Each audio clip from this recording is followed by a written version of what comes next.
Are you prepared for the Camino de Santiago? You might think you are, but you're probably not, or at least not as prepared as you should be.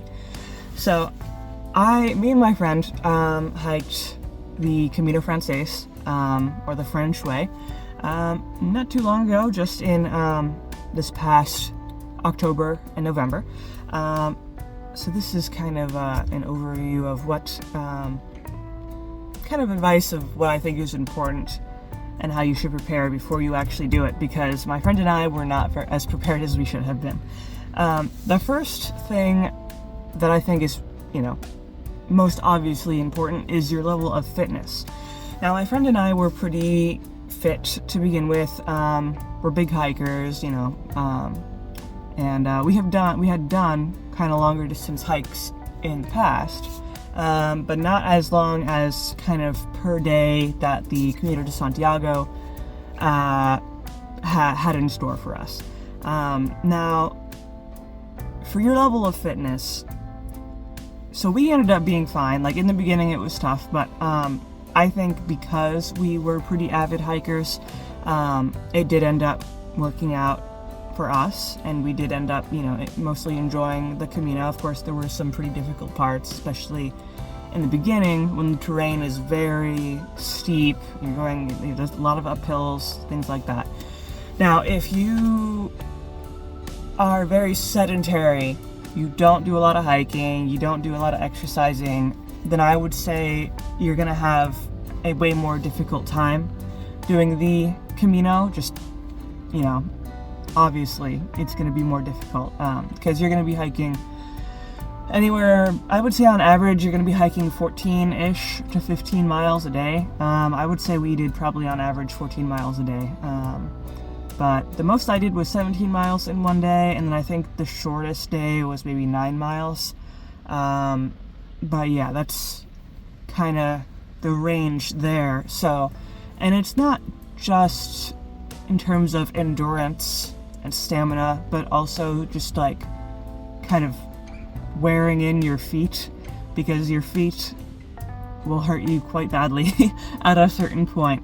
Even if you have the best shoes, the best like hiking socks, everything, your feet are still gonna hurt really bad.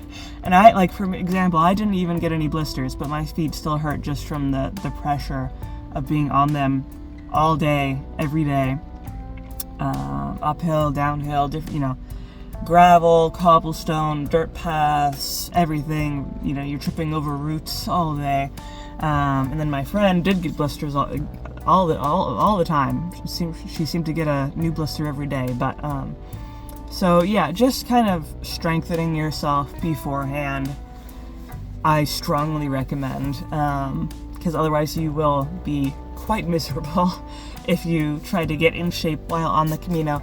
Not to say that that is not possible, because, I'm sure people have done it, but I just think it's a better approach, especially for if you are starting the Camino Frances from France, the original starting point in St. Jean-Pied-de-Port. That first day going up into the Pyrenees Mountains is so intense. It's uphill, I swear. For out of the 15 miles we did, almost like 14 out of the 15 miles was going straight uphill. So that was definitely a challenge. And so fitness, very important, for sure. So I would say get yourself into a certain level of fitness. Practice wearing your backpack around. That is something that we did not do beforehand, and I kind of wish we did do that, to kind of get used to the weight on your back and maybe figure out like how to adjust it, how to make it most comfortable for you, and things like that. But yeah, definitely train a little bit before you jump right in. Now, the next thing to consider when you're, still in the planning stages of your Camino, is your expectations for the route that you're going to take. I recommend researching as much as possible for the route that you want to take. Originally, my friend and I wanted to do the northern route, which starts in, I think, the town of Irún in Spain, and then goes along the coast up there until Santiago. Now, we wanted to do that route because it seemed the most visually stunning to us. And I still stand by that. It is, from the pictures, because I have not done it, from the pictures it is stunning because you are going through, not just on the coast, but you're going through the mountains the whole way. Now, once I started thinking more and more about it while we were still planning this trip, the more I realized I don't know if I want to do, 30 days of going up and down and up and down and up and down through mountains, because that is very tiring, and I wasn't sure because we had never done such an extensive hike before, so I wasn't sure if we were quite prepared for that. So I recommended that we should do the Camino Frances instead, which is, in the beginning and the end, it's quite hilly and mountainous, but in towards the middle, it's definitely more flat and more easy. So we ended up doing that, and I'm glad we did, because even that was quite difficult. And again, especially the first few days in the Pyrenees Mountains, very difficult. But yeah, and plus that's the kind of traditional route, so I'm glad we did that regardless. But yeah, so I'm glad we made that decision instead of just blindly going into the northern way and just being totally beat up, and maybe not even be able to finish the Camino just because we weren't physically prepared for it. So I highly recommend doing, as much research as possible, watch videos, of the route. There's quite a few different routes. There's, the northern way, the French way, the Portuguese way, which I hear is significantly shorter. I think it's 2 weeks or less to do the Portuguese way. And there's a few other ones. I know there's the Camino Primitivo, which starts from the city of Oviedo and goes to Santiago from there. And that, I believe, is also a shorter route. I think it's more like 2 weeks, but it is also very mountainous, so you can consider that challenge there. But yeah, so it really depends on what you're looking for. How intense you want your Camino to be, and things like that, and how much you think you can handle. And also just the time commitments, something you might not have a full month or more to do the full Camino. You might only have a few weeks. I do know that a lot of people do the Camino from the town of Sarria, which is from Sarria to Santiago is about 100 kilometers. I want to say that's 80 miles. I don't remember exactly, but that's like the minimum distance you can do to still get your Compostela at the end, which is like the paper to signify that you completed the Camino. Yeah, a lot of people just do that, and it takes a week or less, like 5 to 7 days. So I think that's the shortest one that you can do. But yeah, so there's tons of different ones you could choose from. It's just up to what you are most interested in doing and what you're up to. The next one I would say is your mental state. Is your mental state fully prepared for the Camino?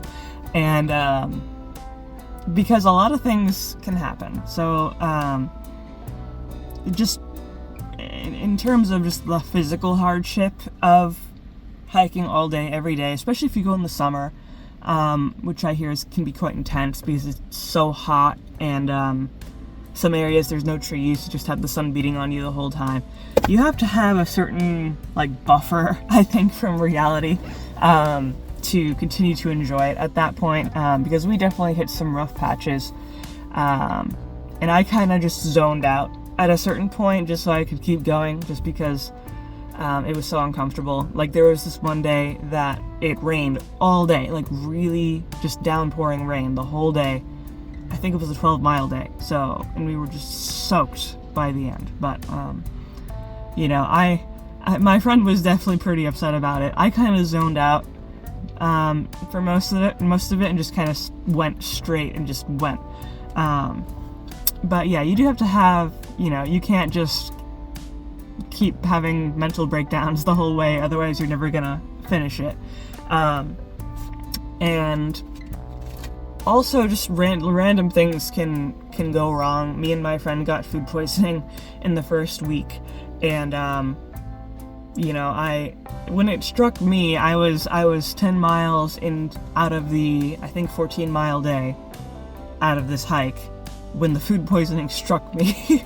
And we were in the middle of a field. I'm like, oh my god. So you really have to just keep it together at certain points. Even when you want to just give up, I'm done, I want to go home. You just have to, if you really, really want to do it, you have to keep a certain steadiness for your mental state to get through it, because there are some points that are definitely very uncomfortable, very unpleasant, whether it be physical discomfort or the weather or just difficulties in general. But yeah, as long as you can keep it together, you can you can usually power on. And then let's see, money. So how much does the Camino cost? I would say it did not cost me and my friend that much just to do the Camino. We both got pretty good deals on plane tickets, round trip, so that did not really cut our budget very much. We got our tickets for a few $100s. Now this was the off season again. This was October to November, and actually my ticket was not round trip. It was just one way, and then or did I? No, it was round trip. Never mind. It was round trip. But yeah. So if you can get a good deal on plane tickets, that's the first thing, because sometimes plane tickets to internationally are really, really expensive. Now, if you're already in Europe, then you're probably in a pretty good spot there. But again, if you're an American trying to get over there, it can be very costly, and sometimes there's just no control over that. So you might have to spend a decent amount of money just on the ticket itself. Now, excluding the ticket, the Camino itself I found was not particularly costly. My friend and I kind of split everything. So I do recommend taking someone with you to split things with. We would usually, for accommodations at the end of the night, split a private room, either in a hostel or just a cheap hotel room with 2 beds. And that would be pretty cheap for us. I want to say maybe we would spend $30 or $40 each, so a total of maybe 80 or 90-ish, around there. And then, of course, if you're in a city, if you make it to Leon or if you make it to Burgos, it's going to be more expensive. But, along the way in the smaller towns, they're not usually very expensive at all. Food in Spain is not expensive. We got grocery store food a lot of the time, like wraps and sandwiches and things like that. So that wasn't very expensive at all. And I did enjoy going out to eat once in a while because I wanted to try some of the local, Spanish food. And of course, if you're going to go out, it's going to be more expensive, but I do recommend it just to get the full, Spanish experience. And that was definitely enjoyable. And let me see. In terms of other costs, there is the initial investment cost of your gear. But again, not counting that, just counting on the Camino. Fortunately, we didn't need to do any doctor's visits or anything. My friend had to buy a knee brace at some point, but even that wasn't too costly. So yeah, as long as you have, and it also depends on how long you're doing the Camino for. If you're doing the full month, you're going to need more, obviously, than doing it for a week. But for the full month, I don't think I needed more than maybe $3,000 for that trip. It was really once we started flying around Europe, because we went to the Canary Islands afterwards. I went to the city of Oviedo to visit my family. We went to Paris, and we went to London, and then we flew back. And all that flying was as expensive or more expensive than the whole Camino alone. So that's kind of my take on it. It's not that bad. You just gotta save up a little bit, and then you're pretty much good to go. And then the last one is plan for the unexpected, because again, anything can happen. You're hiking across an entire country, and I would say especially if you're doing it alone, which I don't recommend because it's not as lively as when you take like a friend with you. But yeah, there's certain points in the Camino that are very remote, and you're just walking for miles through a field, and you never know if you're going to get injured, if you're going to get sick, like me and my friend did, and that could just throw like a wrench in your plans. But yeah, like, not that unexpected things can totally ruin or destroy your Camino, totally, unless it's a very serious issue, but just plan for, not everything's going to go perfectly all the time. Because yeah, I mean, when we got our bout of food poisoning, at least it struck me very suddenly, because we were, I would say, 6 days into the Camino, and I was feeling great, until towards the end of that one day, it's like, oh no, this is not good. So, but yeah, and that, for that reason, definitely have a bit of leeway with your budget doing the Camino, in case you do need to go to the doctor, or, I've heard of people who get blisters so badly they do have to get to the doctor to, so it doesn't get infected and things like that.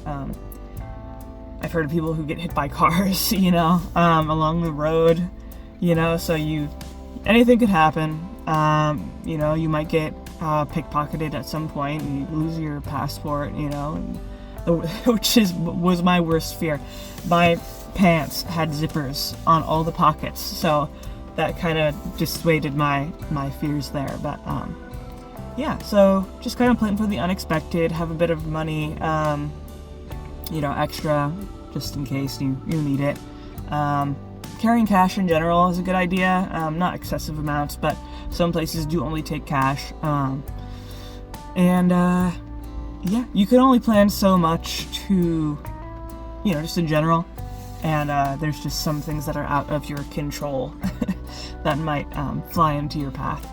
But yeah, those are kind of the main points that I wanted to highlight to help anyone who's interested in the Camino to better prepare, and kind of the stuff that I wish I knew more about before I did the Camino myself. But yeah, hopefully you enjoyed the video, and I usually make videos about once a week, so stick around for those.